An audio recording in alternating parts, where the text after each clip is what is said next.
A paz de Cristo, queridos, é com alegria e satisfação que mais uma vez nós estamos aqui para abençoarmos as vidas de professores e alunos da EBD. Se você está chegando agora neste canal, seja muito bem-vindo, inscreva-se nele e ajude-nos divulgando os vídeos e espalhando a palavra de Deus. Eu quero agradecer aos mais de 3.200 inscritos que estão conosco, sempre compartilhando, sempre deixando aí os seus comentários e nos incentivando a cada dia a continuar. Eu lembro a vocês que nós temos aula para juvenis e jovens com o professor Juninho. O link estará na descrição do vídeo. Nós estamos neste trimestre estudando a respeito da razão da nossa fé. Assim cremos, assim vivemos. E a lição de hoje é a lição de número 6, a pecaminosidade humana e a sua restauração a Deus. O nosso textual está em Romanos 3, versículo 23, porque todos pecaram e destituídos estão da glória de Deus. A nossa leitura bíblica em classe está em Romanos, o capítulo de número 5, os versículos 12 a 21. No primeiro momento, nós precisamos definir o que é pecado. Onde aparece pecado na Bíblia? Quando apareceu pela primeira vez? A primeira vez que nós vemos esta palavra no texto bíblico é em Gênesis capítulo 4 e o versículo 7. Se você olhar lá esse texto, você vai ver que é o próprio Deus que está falando a Caim. Se bem fizeres, não é certo que serás aceito, e se não fizeres bem, o pecado jaz à porta, e sobre ti será o seu desejo, mas sobre ele deves dominar. Na sua lição aí está a palavra hebraica, que é traduzida por pecado, lembrando que no Novo Testamento, que é grego, a palavra é hamartia. É por isso que quando nós estudamos este assunto, nós estamos estudando a hamartiologia. Então você sabe que logia significa estudo, portanto, estudo do pecado. A palavra hebraica é ratá, é esta palavra que é traduzida por pecado. Mas também existem outras palavras no português que estão se referindo a pecado na Bíblia também, que é o caso de erro, iniquidade, que já é uma outra palavra hebraica, transgressão, maldade, impiedade, engano, sedução e muitas outras. Algumas delas você tem aí na sua revista. Mas a tradução da palavra hebraica ratá é errar o alvo.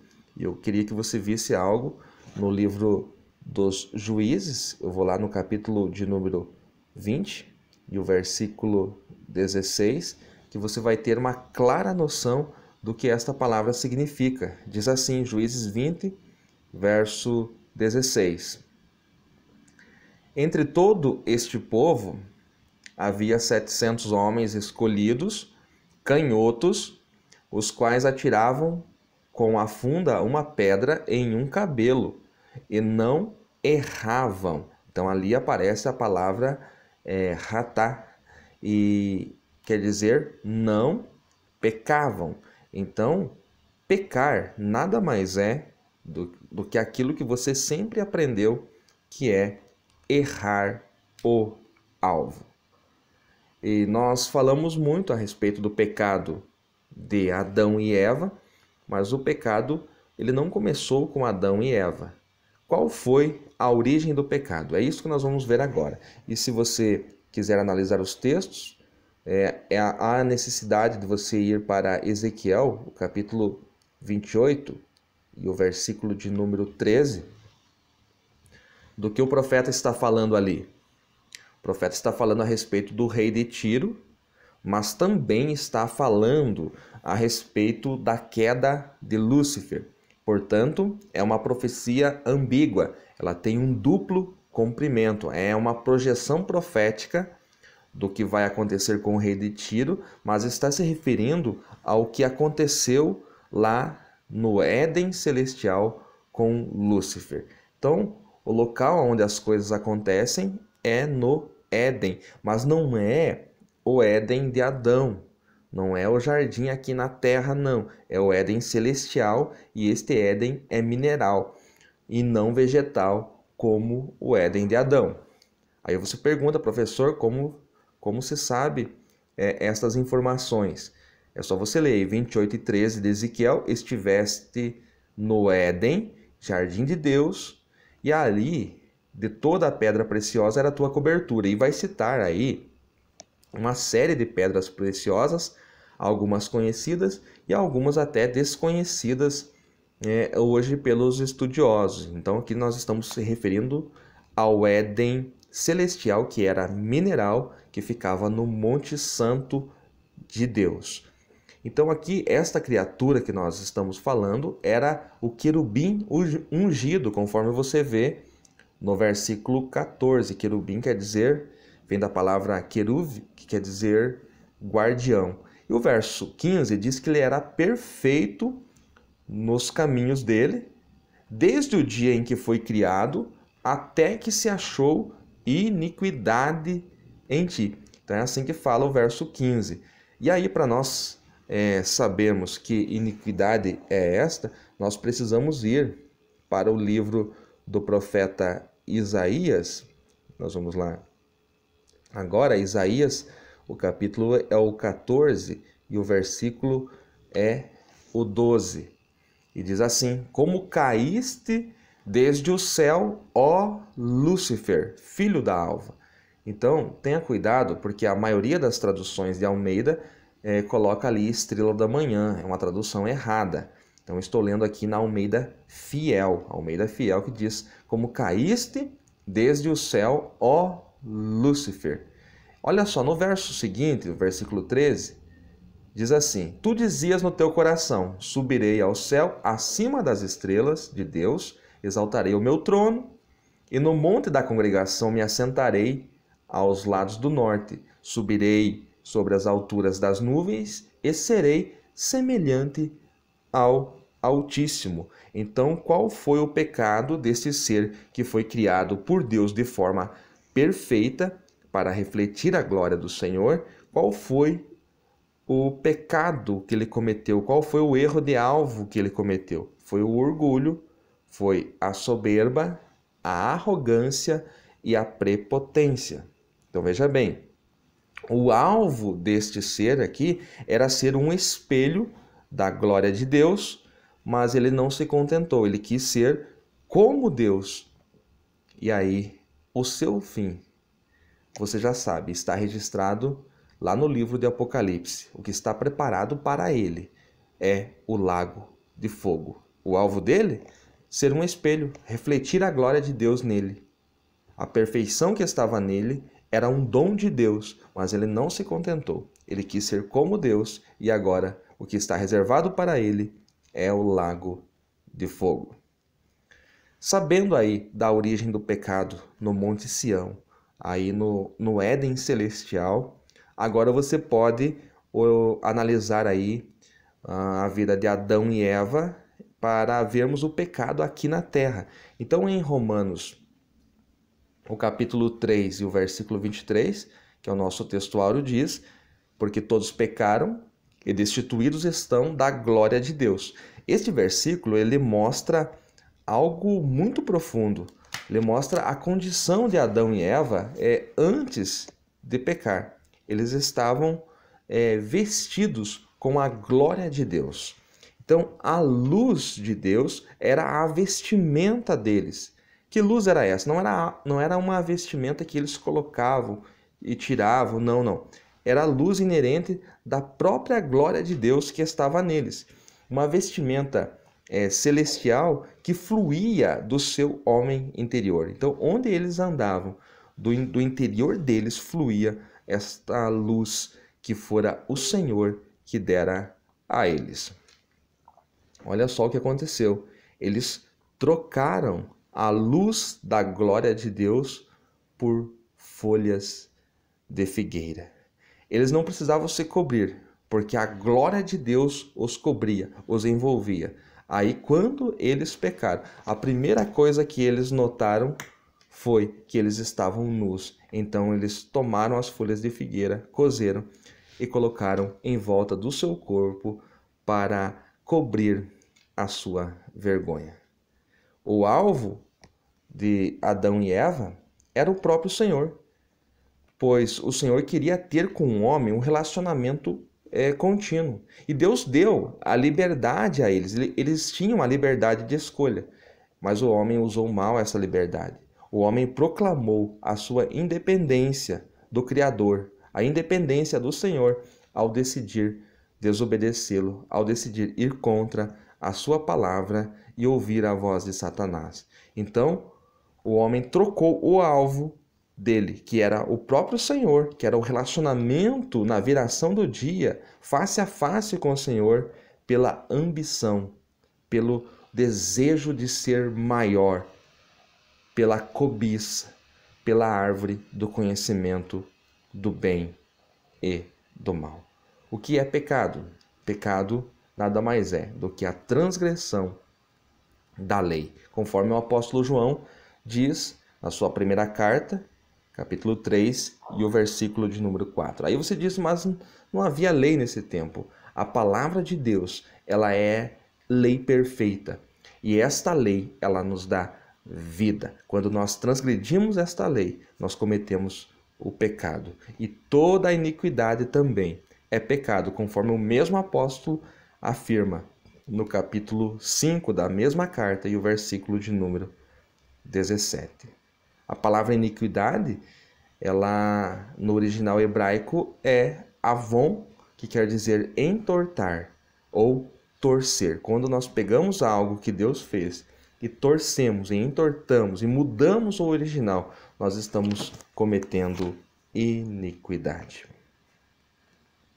O nosso texto bíblico em classe, que é Romanos capítulo 5, eu não vou analisar aqui todos os versículos, mas apenas o versículo de número 12, é muito importante nós olharmos para esse versículo que diz assim: pelo que, como por um homem entrou o pecado no mundo, e pelo pecado a morte, note que diz morte, assim também a morte passou a todos os homens, por isso que todos pecaram. Porque eu frisei aqui morte.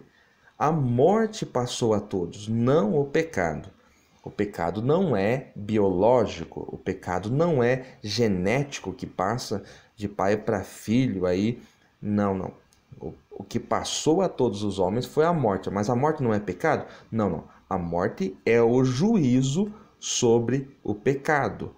Adão pecou, o juízo foi a morte. A morte passou a todos os homens. Então tome cuidado que você não pode mudar a palavra morte aqui, riscar ela e colocar pecado. O que passou a todos os homens foi a morte.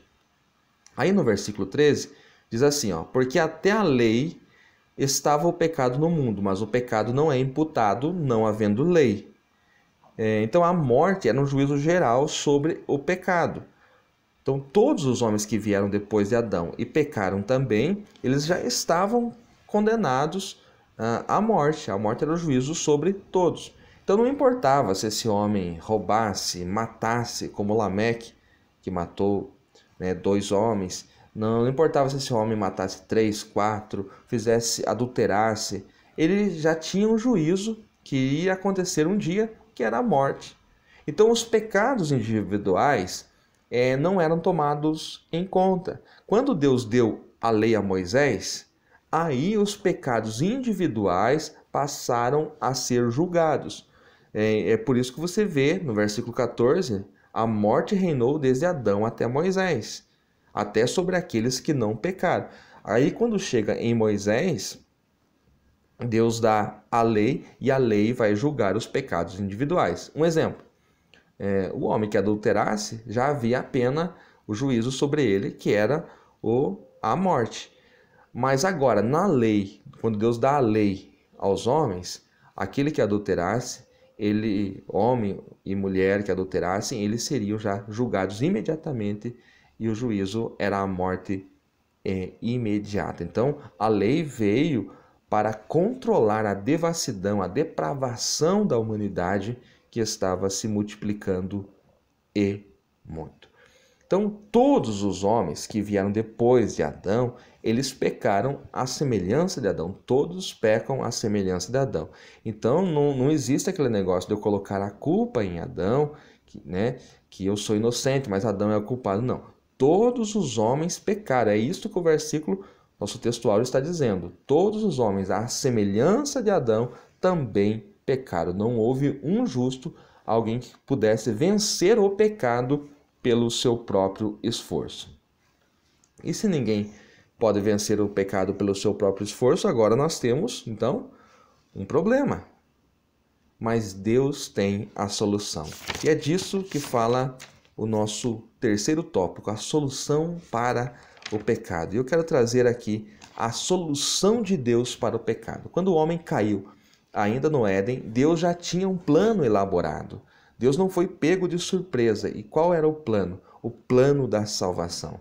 Eu queria analisar aqui 3 palavras que são muito utilizadas no campo da soteriologia para você ver que obra maravilhosa que Deus preparou para solucionar o problema do pecado. A nossa lição de hoje, ela fala da pecaminosidade humana e a sua restauração a Deus. E é disso que nós vamos falar. O homem sendo restaurado a Deus. Como ele pode ser restaurado a Deus se ele não pode vencer o pecado sozinho? Muito bem, então vem a pessoa de Cristo, Jesus Cristo, o Verbo de Deus, se faz homem, habita entre nós e vem cumprir um propósito que é morrer na cruz do Calvário para salvar o homem. E aí nós temos uma palavrinha chamada expiação. Jesus vem para fazer a obra expiatória. Tanto a palavra expiação quanto propiciação, que nós temos em português, elas estão ligadas a uma mesma palavra no hebraico. Porém, quando nós levamos para o latim, para a tradução latina da Vulgata, nós temos aí definições diferentes. E há muita discussão teológica sobre isso. Eu não quero entrar neste mérito, mas eu quero trazer para vocês aqui o seguinte. A palavra expiação, no hebraico, significa cobrir, ser coberto, purificar, passar uma camada sobre. Ou seja, esta palavra referia-se, no Antigo Testamento, aos sacrifícios para a purificação e pelo perdão dos pecados. A outra palavra é propiciação. No latim, esta palavra quer dizer aplacar completamente. Se refere a quê? Ao ato que apazigua a ira divina sobre o pecado. Você vai encontrar essa palavra, e eu quero mostrar isso para você, na primeira carta do apóstolo João, o capítulo 2 e o versículo 2, diz assim: E ele quem? Jesus, e ele é a propiciação pelos nossos pecados, e não somente pelos nossos, mas também pelos de todo o mundo. Ele, Jesus, é a propiciação. Então, o que o apóstolo João, o apóstolo do amor, está falando é que ele, Jesus, é o próprio propiciatório. Aí você me pergunta, mas o que é um propiciatório? Então, quando você estuda lá os livros de Levítico, de Êxodo, você vê lá Deus dando a ordem para se fazer o tabernáculo. No Santíssimo Lugar havia a Arca da Aliança, que era feita de madeira de acácia e toda revestida em ouro. Esta Arca da Aliança ela tinha uma tampa. Esta tampa chamava-se propiciatório. Sobre esta tampa estava embutido nela 2 querubins que estavam com as asas como se estivesse apontando para o centro da arca. Então esta tampa ela chamava-se propiciatório. Por que esta tampa era tão importante? Porque era ali que Deus falava com Moisés. Quando Moisés falava com Deus face a face e Deus falava com ele, a voz do Senhor era ouvida ali no propiciatório. Quando o sumo sacerdote, uma vez ao ano, no dia da expiação, ele adentrava ali com o sangue de cordeiros, né, para fazer a obra anual, era sobre o propiciatório que ele aspergia o sangue. Então ele tomava um hisopo, molhava na bacia cheia de sangue e aspergia o sangue até que o sangue cobria totalmente o propiciatório, e então a ira divina contra o pecado do homem era apaziguada. Mas veja algo interessante, que o sangue que o sumo sacerdote utilizava ali era sangue de bodes, de ovelhas, de bois, né, de cordeiros. Eram esse tipo de sangue, e esse sangue ele só servia para cobrir os pecados momentaneamente. Eles não podiam tirar o pecado. Agora, quando João Batista vê Jesus vindo para ser batizado, ele diz: eis aí o Cordeiro do mundo que tira, não que cobre, que tira o pecado do mundo. Então era por isso que o propiciatório era tão importante, porque ali era colocado, aspergido o sangue dos animais. Quando Jesus morreu na cruz, ele não foi lá no templo, né, em alma, tal, lançar o seu sangue sobre a tampa da arca, até porque já não havia mais a arca nem o propiciatório. O que o autor aos Hebreus diz é que quando Jesus morre na cruz, em alma, ele entra no tabernáculo celestial, e lá ele vai executar esta obra sacerdotal. Como sumo sacerdote perfeito, que deu a sua própria vida por nós, ele vai não com o sangue de bodes e ovelhas, mas com o seu próprio sangue, sangue carmesim, sangue imaculado, sangue perfeito, efetuar uma única obra, um único sacrifício. Então ele adentra no Santíssimo Lugar, no tabernáculo celestial, com o seu próprio sangue, para apaziguar a ira divina. Então toda a ira de Deus contra o pecado foi colocada sobre ele. Quando o apóstolo João diz aqui, em 1 João 2:2, que ele é o propiciatório, ele é a propiciação pelos nossos pecados, João está dizendo que ele é a tampa da arca, que ele é o para-raio, que toda a ira de Deus contra o pecado foi lançada sobre ele. É por isso que nós somos livres do pecado, porque Cristo levou sobre si os nossos pecados. Eis aqui a solução. Então essas duas palavrinhas, expiação e propiciação, elas trazem um significado grandioso para as nossas vidas, porque é através desta obra que nós temos vida, que nós somos livres do pecado. Eu e você, nós não podemos vencer o pecado pelo nosso próprio esforço, mas quando nós cremos em Cristo pela fé, através da sua graça, através desta obra perfeita dele, nós aceitamos isso. Então esta obra de Cristo é imputada a nós e nós somos livres do pecado, e o pecado não tem domínio sobre nós. Há uma terceira palavra, e eu finalizo com ela, que é redenção. Olha só, eu quero mostrar isso para você. Aqui na carta de Paulo aos Romanos, nós temos aí o versículo 23 do capítulo 3 como nosso texto áureo, mas agora leia juntamente com ele o versículo 24, ó. Porque todos pecaram e destituídos estão da glória de Deus, aí tem um ponto e vírgula, sendo justificados gratuitamente pela sua graça, é disso que nós estamos falando aqui, pela redenção que há em Cristo Jesus. Então, o versículo 23 aparentemente fala que todos estão perdidos, destituídos da glória de Deus, mas o versículo 24 diz que nós somos justificados gratuitamente pela graça dele, através da obra da redenção. E aí, o que é redenção?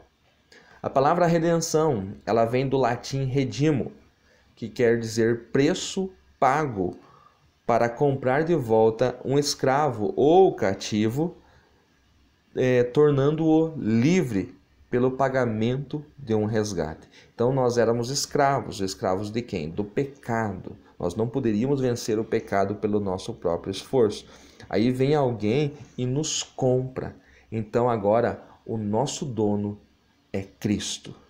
Jesus Cristo é o nosso Senhor, porque Ele nos comprou. Então, quando nós falamos que Ele nos redimiu, nós estamos falando que Ele pagou o preço. Nós éramos escravos, Ele veio e comprou-nos.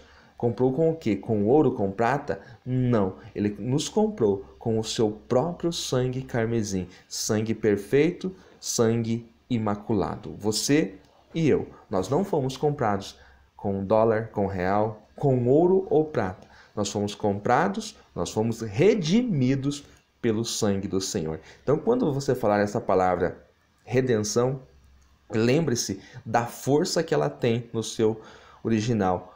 A palavra redimo quer dizer um escravo que foi comprado de volta, que foi pagado o preço por ele. Hoje nós somos livres porque nós estamos em Cristo. Que esses poucos conceitos eles sirvam aí para abençoar a sua aula. Se você ainda não é nosso amigo no Facebook, eu vou deixar aí o link do nosso Facebook abaixo, também o e-mail. Ore por nós, divulgue os vídeos, comente e que Deus continue o abençoando ricamente em nome de Jesus.